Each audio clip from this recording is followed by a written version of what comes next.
Was Muhammad a real prophet? Is a question that is repeatedly put to me by hundreds of people who do not know the facts. Hence, I'm putting up this chapter to enlighten them. The Oxford Dictionary explains, prophet, a person who predicts or claims to be able to predict what will happen in the future.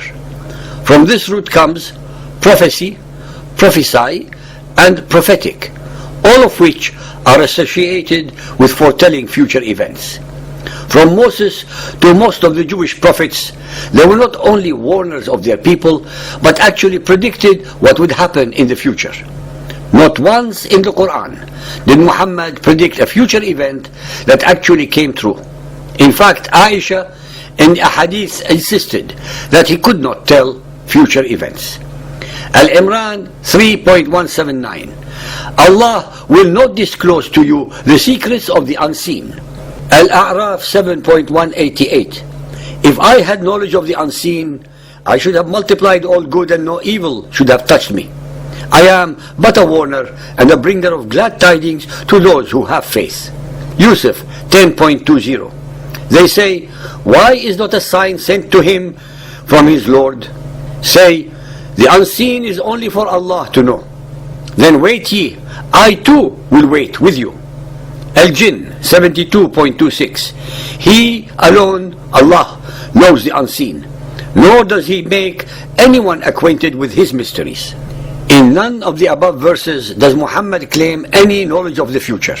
On the contrary, he insists that he is incapable of doing so.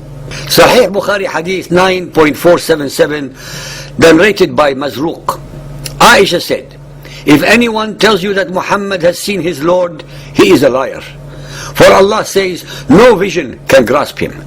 And if anyone tells you that Muhammad has seen the unseen, that means to tell the future, is a liar. For Allah says, none has the knowledge of the unseen but Allah.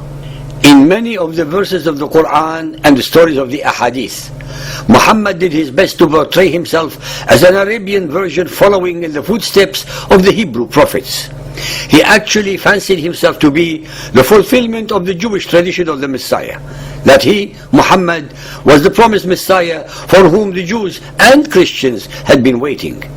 Al-Saf 61.6, and remember Jesus the son of Mary said, O children of Israel, I am the apostle of Allah, sent to you confirming the law which came before me and giving glad tidings of an apostle to come after me whose name shall be Ahmad.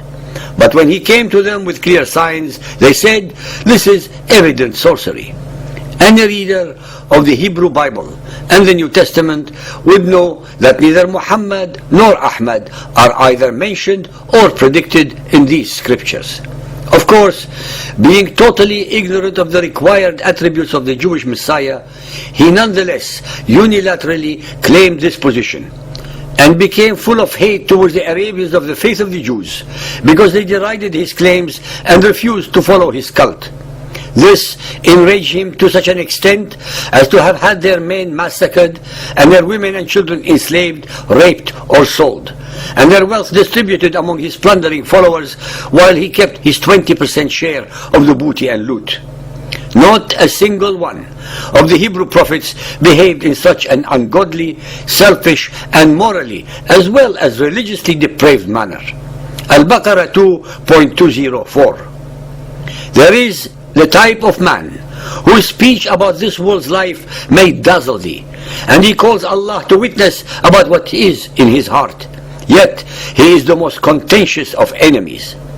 Ladies and gentlemen, this verse is the most incredibly truthful one in the whole of the Quran, since it fits Muhammad perfectly.